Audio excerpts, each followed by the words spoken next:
What if I told you that the flow of electricity was once invisible, mysterious, and almost impossible to measure? Before digital displays, before smart sensors, and before modern electronics, scientists faced a fundamental challenge. How do you see electricity when it cannot be seen? The answer came through ingenious instruments that transformed invisible currents into visible motion. At the heart of this story is a humble but revolutionary device, the galvanometer.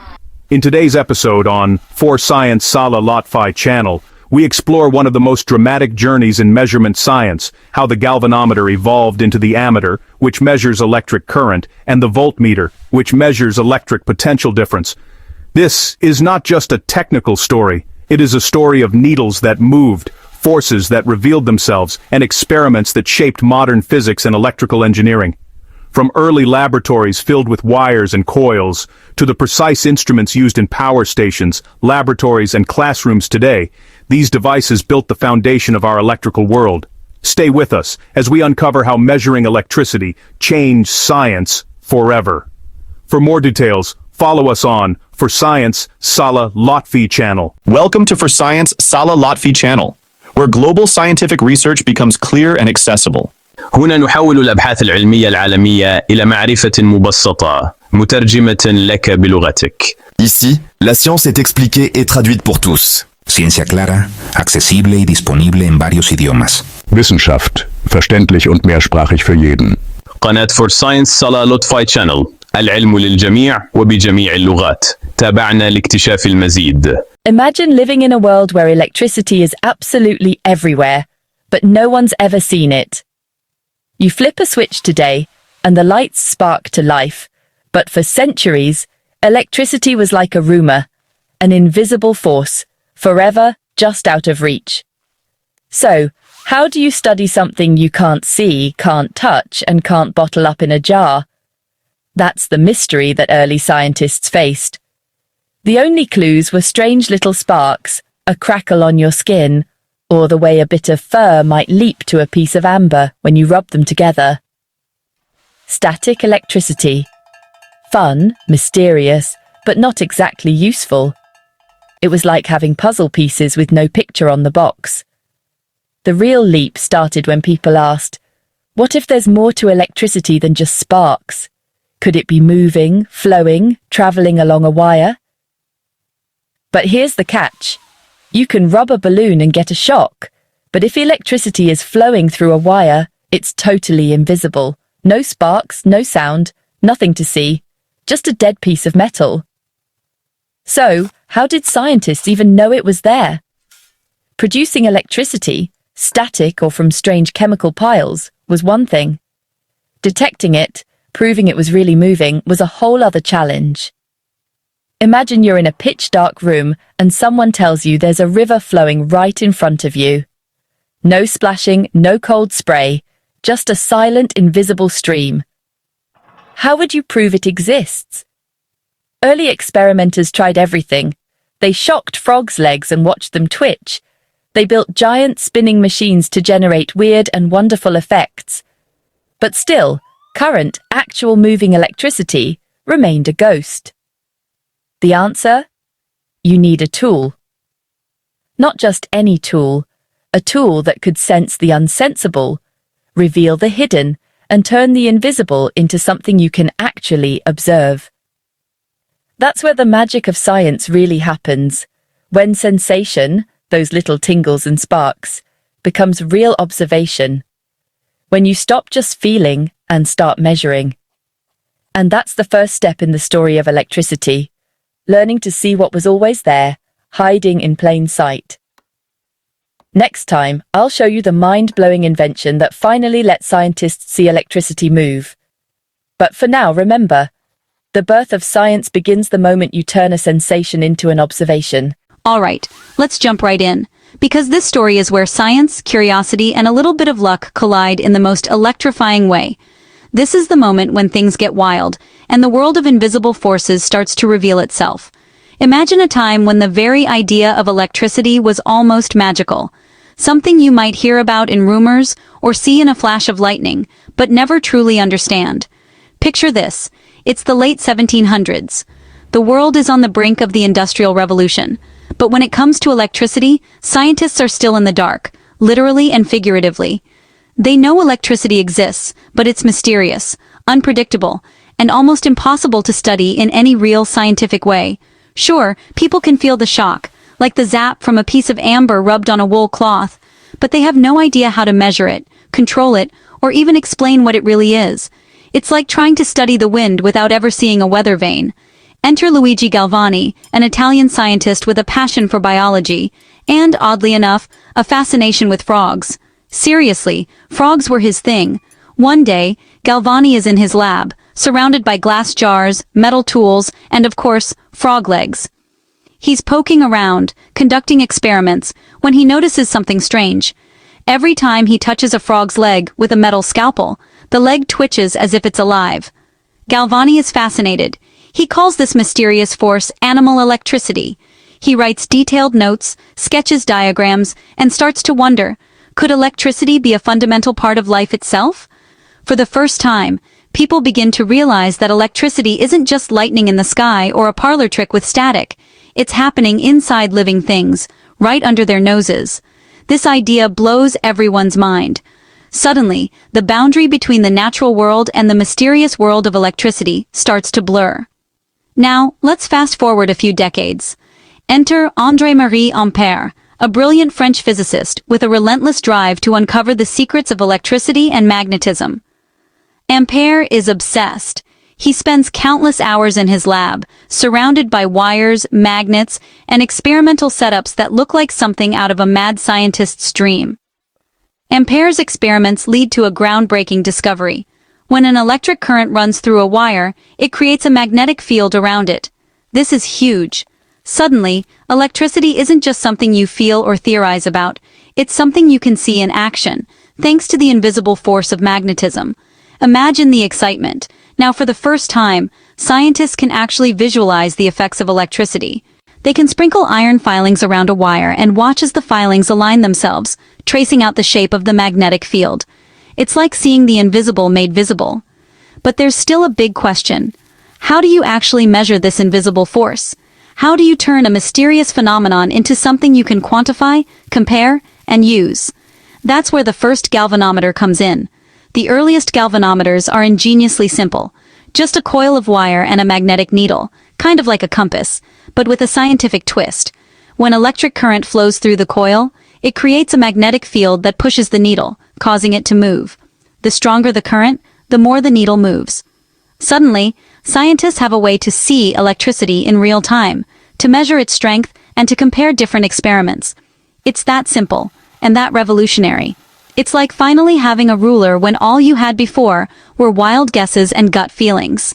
With the galvanometer, scientists could now measure electricity with precision. They could repeat experiments, share results, and build on each other's discoveries. This was a total game changer for science.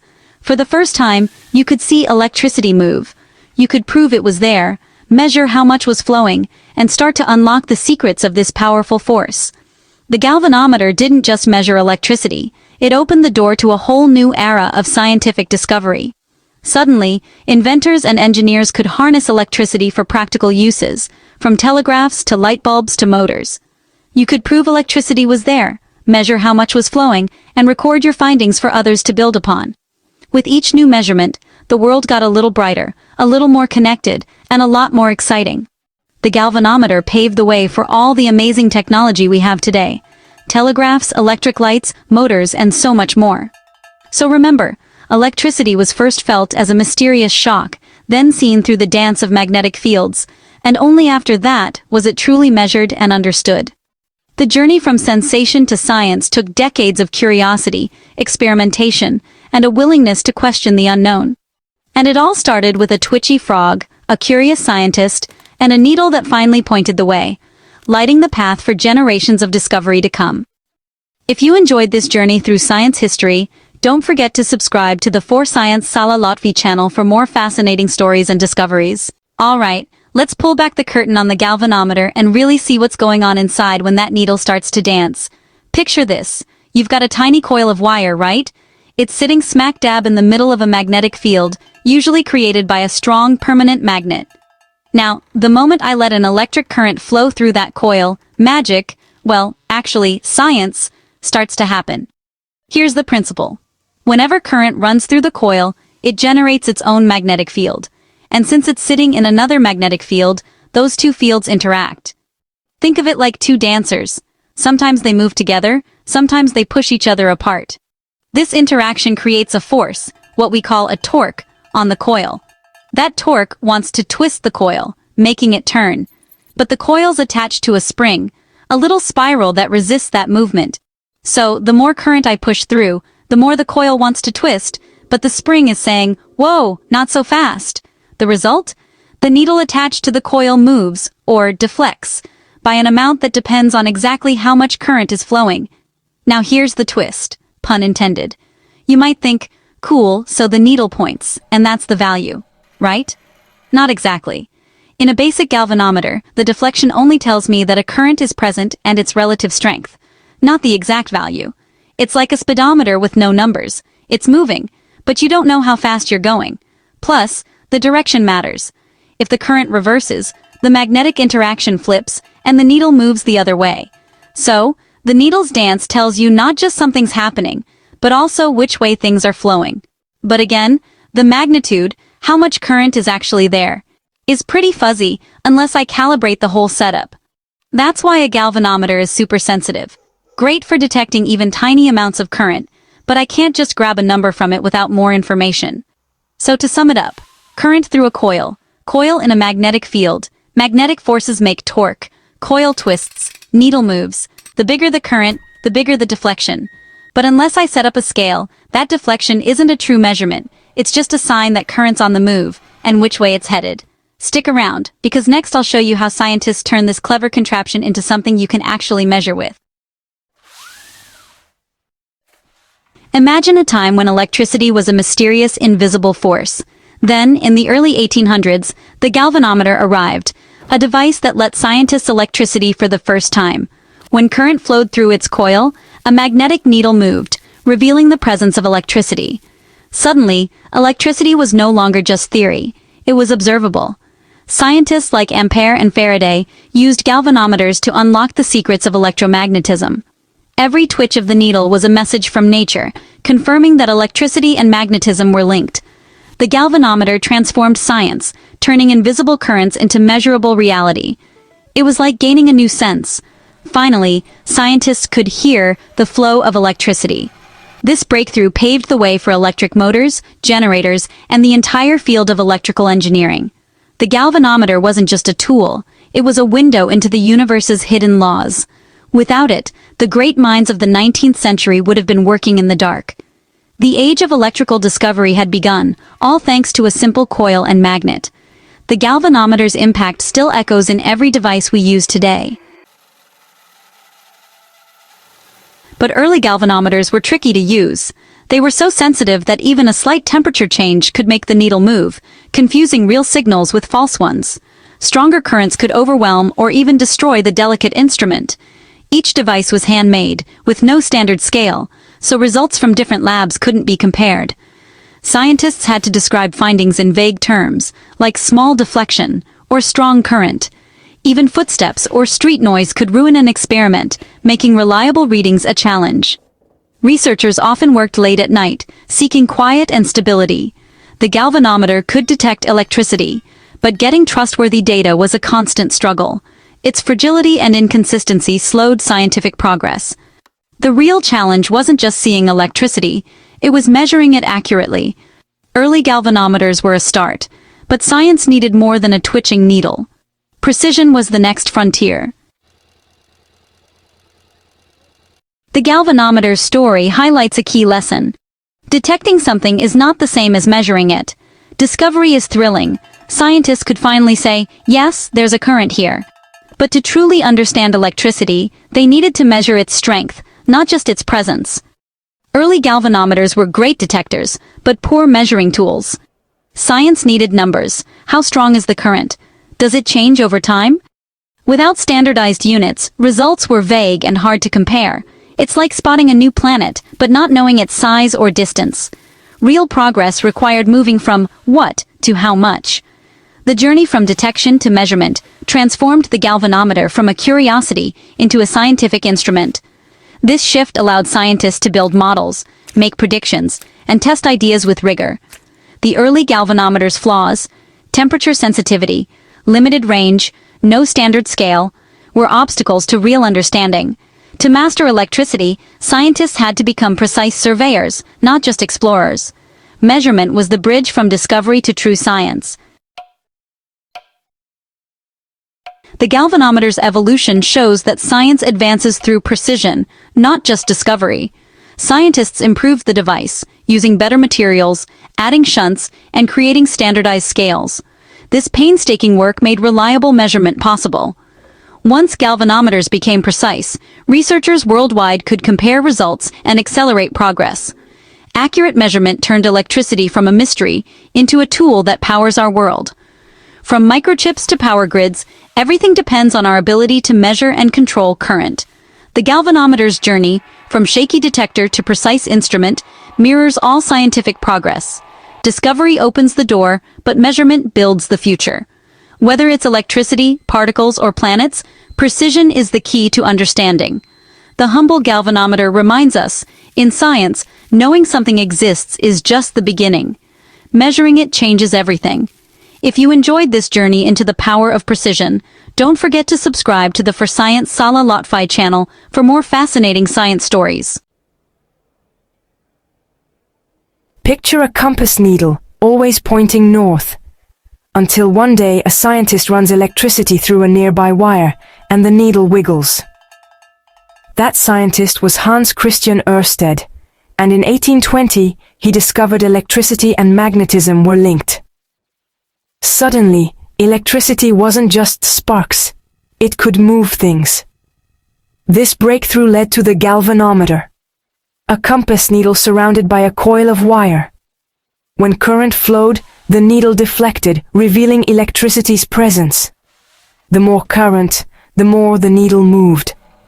A simple, brilliant way to detect electricity.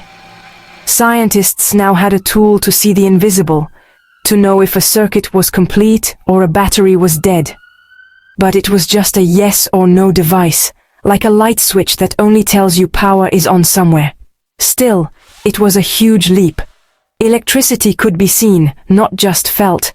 These early galvanometers were clunky, imprecise, and easily fooled by Earth's magnetic field. But the core idea was revolutionary. Electricity creates magnetism, and we can measure it. This was the seed for a whole new field of measurement. From a simple wiggle, the journey to understanding and controlling electricity began. Every great invention starts with a spark of curiosity, and for the Ammeter, it started with a wiggle. As experiments grew more complex, scientists needed more than a yes or no. They needed to measure how much current was flowing. Imagine baking with measuring cups that only say some. Science needed numbers. To unlock the laws of electricity, they had to turn the galvanometer into a true measuring instrument. This meant calibration, making the needle's movement match a specific amount of current. The challenge: make every wiggle meaningful and repeatable. Scientists worked to connect needle deflection to a standard unit. Only then could they move from the needle moved to the current is 0.5 units. This was the next big leap toward the ammeter. Calibration began with a standard. 1 unit of current was defined by how much silver it could deposit in a set time. Scientists ran this standard current through the galvanometer, marking where the needle landed. They repeated this with different currents, creating a scale, a ruler for electricity. Now the needle's position meant a specific number of units.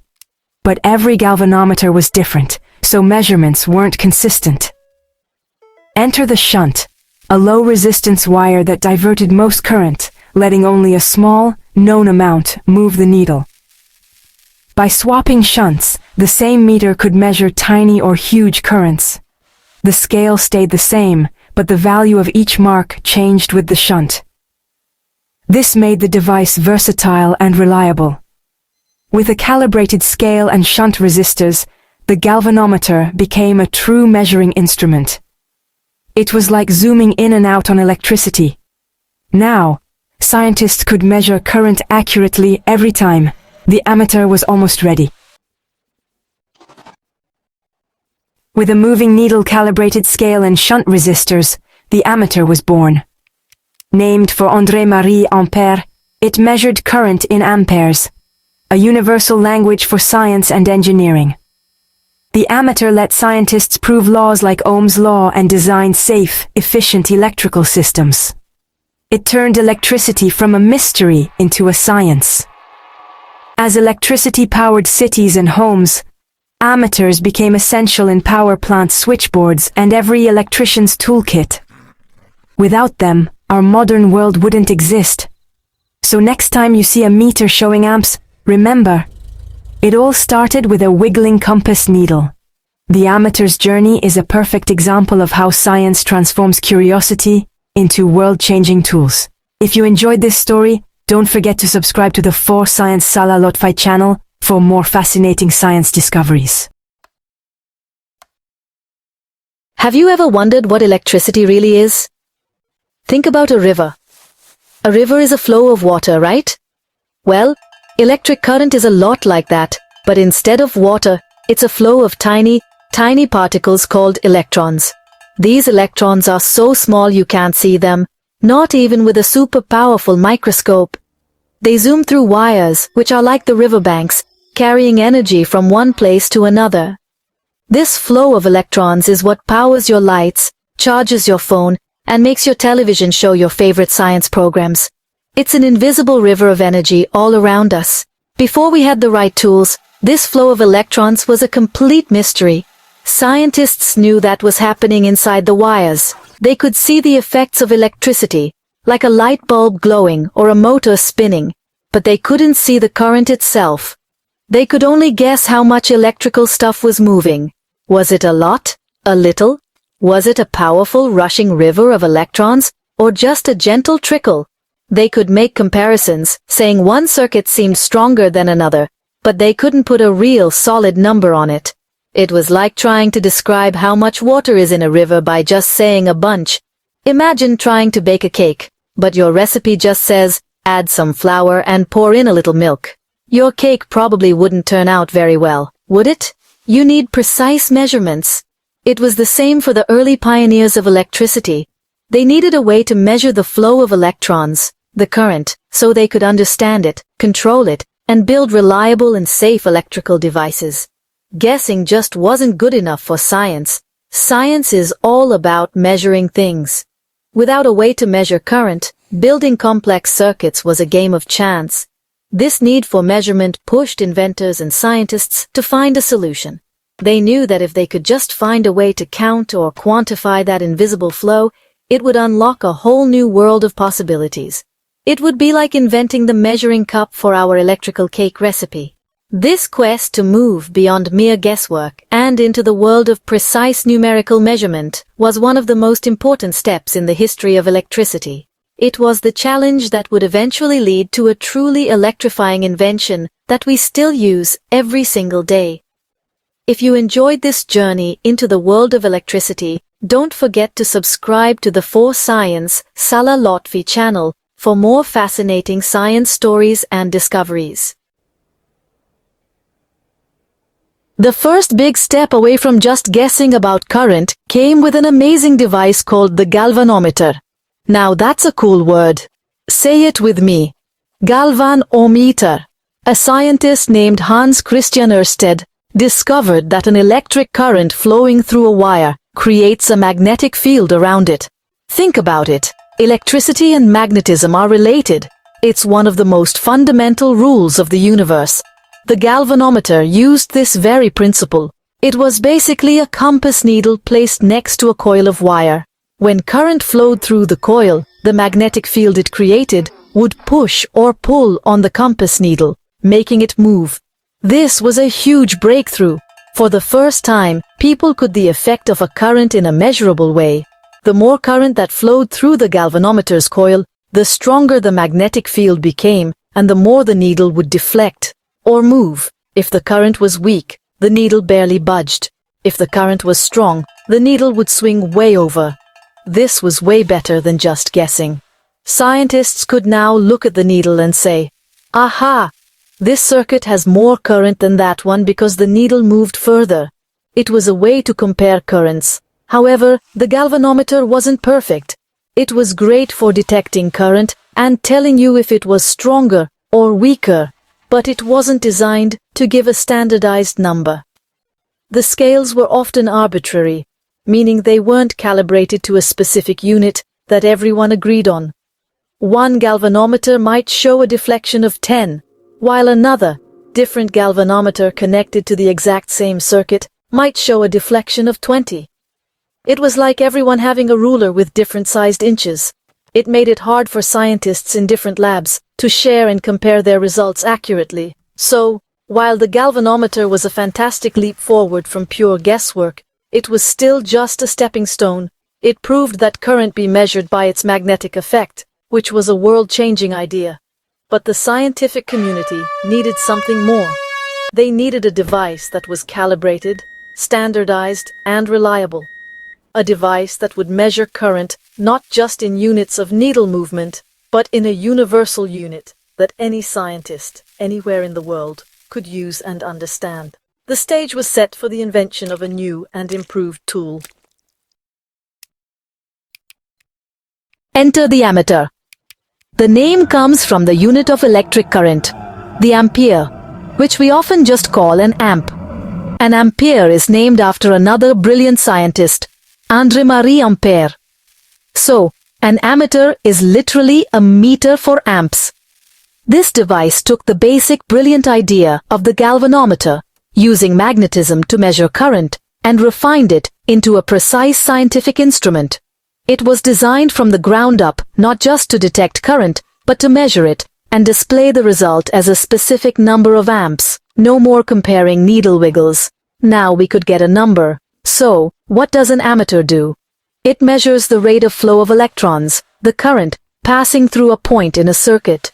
To do this, you have to make the current you want to measure flow directly the ammeter itself. It's like putting a water wheel in the middle of a river to measure how fast the water is flowing. The river has to turn the wheel for you to get a measurement. Similarly, all the electrons you want to count have to pass through the ammeter. The device contains a very sensitive mechanism, often a coil and a magnet, that reacts to the flow of electrons passing through it. Inside the ammeter, the flow of current creates a magnetic force that pushes against a spring. The stronger the current, the stronger the magnetic push, and the further a needle moves across a calibrated scale marked in amperes. In modern digital ammeters, it's even simpler for us to read. The internal electronics measure the current and then show us the exact number on a digital screen. For example, it might read 2.5 A, which tells us that 2.5 amperes of current are flowing. This is incredibly precise and easy to understand. This invention was a game changer. Suddenly, engineers and scientists could design circuits with confidence. They could specify that a component needed exactly 0.5 amps to work correctly, and then use an ammeter to check that the circuit was providing that exact amount. It took the guesswork completely out of the equation. Building everything from a simple radio to a complex power grid became possible because we could finally measure, control, and standardize the flow of that invisible river of electrons. The ammeter turned the mystery of current into a known quantity. To use an ammeter correctly, you have to connect it in a special way. You can't just clip it onto the outside of a wire. Remember, it needs to count all the electrons flowing, so the entire current of the circuit must pass through it. To do this, we connect the ammeter in series. This means you have to break the circuit, or open it up, and insert the ammeter directly into the path of the current.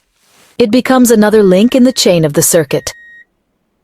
Imagine your circuit is a toy train on a circular track. To measure its speed, you have to insert a special piece of track with a sensor in it. The whole train has to run over that piece. Think of it like this. Your circuit is a closed loop, like a hula hoop. The current is flowing all the way around the hoop. To put the ammeter in series, you would cut the hula hoop, and then use the ammeter to connect the two cut ends back together. Now, the ammeter is part of the hoop, and anything flowing around the hoop must go through the ammeter. If you have a simple circuit with a battery and a light bulb, you would disconnect one of the wires from the battery and connect it to one terminal of the ammeter. Then, you would use another wire to connect the other terminal of the ammeter back to the battery, completing the circuit. Now, for an ammeter to work well, it must have a very, very low internal resistance. Resistance is anything that slows down the flow of electrons. If the ammeter had high resistance, it would be like putting a big dam in the middle of your river. It would block the flow of current and change the very thing you're trying to measure. The light bulb in your circuit would get dimmer, because the ammeter itself would be using up some of the energy. A good measurement tool should not change the system it is measuring, or at least change it as little as possible. This low resistance is also a safety feature for the circuit. By having almost no resistance, the ammeter allows the current to flow through it freely, just as if it were a simple piece of wire. This ensures that the ammeter doesn't significantly alter the total resistance of the circuit, which could cause other components to behave differently or even get damaged. Thanks to this clever design, the ammeter can accurately measure the current without disturbing the circuit's normal operation. We are no longer guessing in the dark. We are measuring in the light, all thanks to the ammeter. Alright, let's talk about something you hear all the time, but might not totally get: voltage.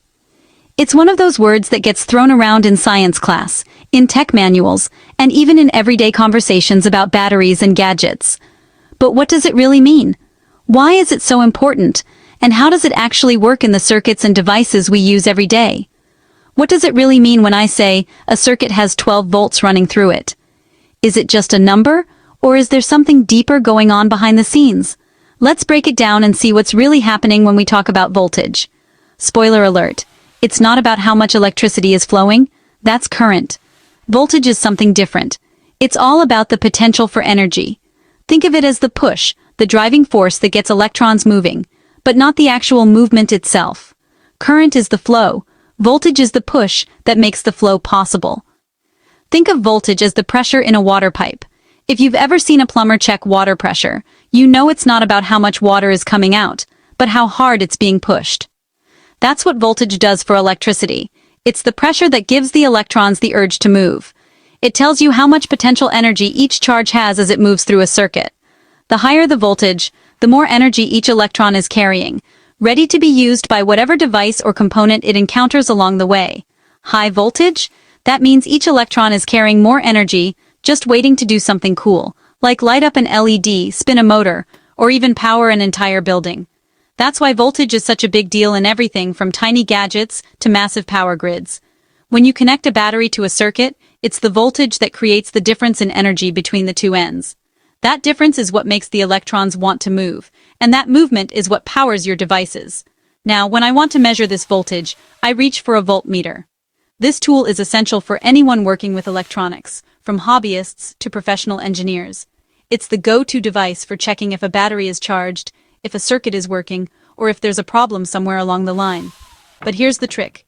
You don't measure voltage by sticking the voltmeter in line with the wire, like you do with current. That's a common mistake, and it can lead to confusion or even damage if you're not careful. That would be like trying to measure water pressure by cutting open the pipe. Messy and totally not the point. You don't want to interrupt the flow, you just want to check the pressure from the outside. Instead, I connect the voltmeter in parallel. That means I place the probes across the 2 points where I want to measure the voltage difference. This way, the voltmeter can sense the energy difference without interfering with the flow of current. Why? Because voltage is all about the difference in energy between 2 points. It's not an absolute value. It's always measured as a comparison, from one spot to another. By connecting it across a component, say the two ends of a resistor, I'm measuring how much energy each coulomb of charge loses as it passes through. This tells me how much work is being done by that component, whether it's lighting a bulb or powering a motor. I'm not counting electrons. I'm measuring the energy per charge. It's a subtle but crucial difference, and it's what makes the voltmeter such a powerful tool for understanding circuits. But here's something super important. Voltmeters have a really high internal resistance. This isn't just a technical detail. It's what allows the voltmeter to do its job without messing up the circuit. That means they barely let any current through themselves. The voltmeter is designed to be as invisible as possible to the circuit, so it doesn't draw power away from the components you're trying to measure. If they didn't, they'd mess up the circuit by drawing current away from the component I'm trying to measure. That could change the behavior of the circuit and give me readings that are way off from what's actually happening. That would give me a totally wrong reading. Imagine trying to weigh yourself on a scale that changes your weight as you step on it. Not very helpful. So, different from an ammeter, which you wire in series and which needs low resistance so it doesn't affect current, a voltmeter is all about staying out of the way. It's designed to observe, not to participate. It's like that one friend who observes but never gets involved. They're always there, watching and learning, but never changing what's happening in the group. Bottom line, voltage isn't about how much electricity, it's about how much energy each bit of charge has. It's the key to understanding why circuits work the way they do, and why some devices need more voltage than others. And the voltmeter? It's your window into that hidden world of energy differences in a circuit, giving you the info you need without disturbing the delicate balance. It lets you see what's really going on, so you can troubleshoot, experiment, and learn. So next time you pick up a voltmeter, remember, you're not just measuring numbers, you're peeking into the heart of electrical potential, one pair of probes at a time. Every reading tells a story about energy, movement, and the invisible forces that power our world. If you enjoyed this video and want to keep exploring the wonders of science, don't forget to subscribe to the For Science Salah Lotfy channel. There's so much more to discover together. Okay, let's talk about something wild. How old-school instruments like voltmeters and ammeters made the leap from analog to digital. Remember those meters with the tiny needles that swung side to side? Watching them was like science magic in slow motion. But now, those needles are gone, replaced by glowing numbers on slick digital screens. So what happened in between? First, let's break down the classic setup. Analog instruments used coils, magnets, and springs. When electricity flowed, it pushed the needle, giving you a live readout. Simple, right? But here's the catch. Those needles could only tell you so much. You'd squint to line up the needle with the markings and hope your eyes weren't playing tricks. Enter the digital age. Instead of moving parts, digital ammeters and voltmeters use sensors to pick up signals. But here's the twist. Electricity is analog, smooth and continuous, while computers only understand digital, basically a whole lot of ones and zeros. So how does a digital meter bridge that gap? It's all about the analog to digital converter, or ADC for short. Imagine the ADC as a super precise translator. It takes that smooth, ever-changing electrical signal and chops it up into tiny, measurable steps. The more steps it can divide into, the more accurate your reading. That's what I mean by resolution. A high-res meter can spot even the tiniest changes in voltage or current. Accuracy matters too. It's not just about how small a change you can spot, but how close your numbers are to the real thing. That's why scientists and engineers are obsessed with calibration, tuning their meters so the numbers you see actually mean something. And then there's sampling.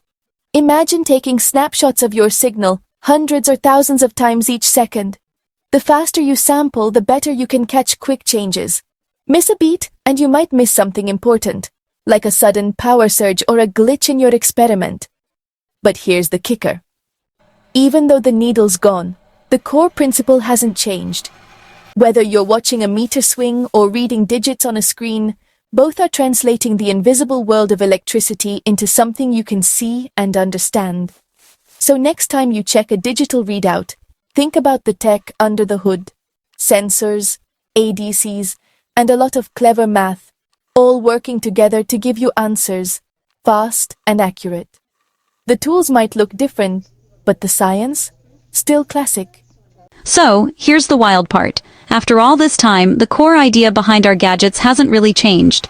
No matter how futuristic our devices look, or how advanced they seem, the fundamental principle at their heart remains the same. I mean, sure, the screens got brighter, the chips got smaller, and the cases are sleeker. But if you strip everything away, every single electronic device still dances to the same old tune. Electricity and matter, interacting. It's almost like every innovation is just a new verse in a song that's been playing for centuries. Let's think about it. Whether I'm tapping on a touchscreen, firing up a quantum computer, or just turning on a lamp, I'm still harnessing that same invisible force. Electricity flows, matter responds, and suddenly the world lights up, quite literally. The only thing that's evolved is how I interact with it. The interface has changed, the experience has become more seamless, but the underlying magic is the same. We've just gotten better at hiding the wires and making the process feel effortless. The switches, the semiconductors, the wireless charging pads, these are just ever fancier bridges between me and that universal current. Each new invention is like a new bridge, letting us cross into new territories of possibility, but always over the same river of electrons. It's kind of poetic, actually. No matter how much we innovate, we're still bound by the same rules of physics, the same dance of particles and energy. There's a certain beauty in that consistency, a reminder that even as we reach for the stars, our feet are still planted on the same ground. Devices have changed shape and function, but under the hood, nothing has replaced that fundamental relationship. The materials might be different, the designs more complex, but the core remains untouched. Electrons moving, fields shifting, matter responding, that's the thread connecting the earliest telegraphs to the latest foldable phones. From the first spark of a telegraph signal to the billions of calculations in your smartphone, it's all the same story, just told in new ways. And here's the kicker. The moment electricity became something I could measure, something I could tame, technology was inevitable. Once we learned to control that flow, to guide it and shape it, the door to invention swung wide open. It was like unlocking a cheat code for the universe. Suddenly, the impossible started to look possible. The world became a playground for inventors and dreamers, all because we figured out how to harness this invisible force. Suddenly, it wasn't about what I could imagine. It was about what I could build. The limits shifted from the boundaries of our imagination to the boundaries of our engineering. If you could dream it, you could try to make it real. So, every gadget you use, every innovation you marvel at, is still grounded, literally, in those original scientific principles. The next time you charge your phone or power up your laptop, remember, you're tapping into a legacy that stretches back through centuries of discovery. It's both humbling and exhilarating to realize just how much of my modern world is built on a foundation laid centuries ago. The experiments of early scientists, the scribbled notes in old journals, the first sparks in a darkened lab, all of that led to the world we live in now. All right, as we wrap up this chapter, I want you to keep that in mind. Every time you use a piece of technology, you're part of a story that's still being written, a story that began long before you and will continue long after. The next time you flick a switch or plug in your phone, think about that unbroken chain of discovery and invention. Each simple action is a link in a chain that stretches back to the earliest days of science and forward into the future. And trust me, the journey's not over yet. In fact, it's only getting more exciting. With every new breakthrough, we're adding another chapter to this incredible saga. In the next episode, I'll be diving into the oscilloscope, the incredible tool that lets me see electricity in motion. It's like peeking behind the curtain and watching the magic happen in real time. You won't want to miss it. We're about to make the invisible visible. If you're hungry for more electrifying science, make sure to subscribe to For Science Salah Lotfy channel. There's a whole universe of discovery waiting for us, and I'd love for you to be part of it. Stick around because this journey, it's just getting started.